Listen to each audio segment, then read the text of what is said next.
बिस्मिल्लाहिर्रहमानिर्रहीम। अस्सलाम वालेकुम। आज मैं आपके लिए लेकर आई हूँ देसी स्टाइल में चना पुलाव, जो इतना मज़ेदार बनता है और बनाना भी बिल्कुल आसान है। दाना भी इसका खिला खिला होगा और चने भी गले हुए होंगे। ये पंजाबी स्टाइल, देसी स्टाइल में चना पुलाव बनाते हैं पंजाब में, तो बहुत ही मज़ेदार और ज़ायकेदार बनता है।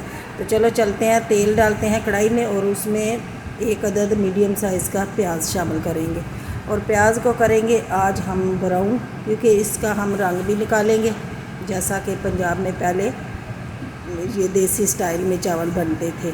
तो इसमें जब प्याज ब्राउन हो जाए तो उसमें ज़ीरा और दालचीनी और बादियान का फूल वगैरह ये शामिल करेंगे और थोड़ा सा पानी डाल के इसका भून लेंगे, ताकि ये इसका प्याज है ना सारा भुन जाए और मसालों की भी खुशबू इसमें आ जाए।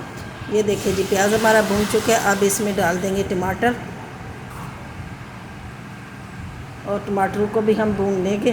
तो साथ साथ इसमें हस्बे ज़ायका नमक और कुटी हुई मिर्च ये जाएगी, और कोई भी इसमें मसाला नहीं जाएगा।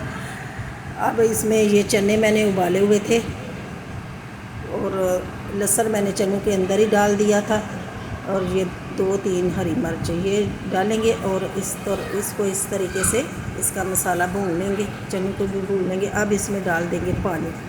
आपके जितने चावल हैं ना, तो डबल आप पानी डाल लें, थोड़ा सा कम रखिएगा।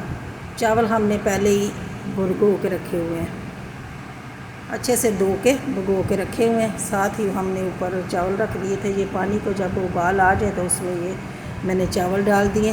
ये चावल डालते वक्त दिखाना भूल गई थी, तो अब ये चावल इसमें डाल दिए पानी में।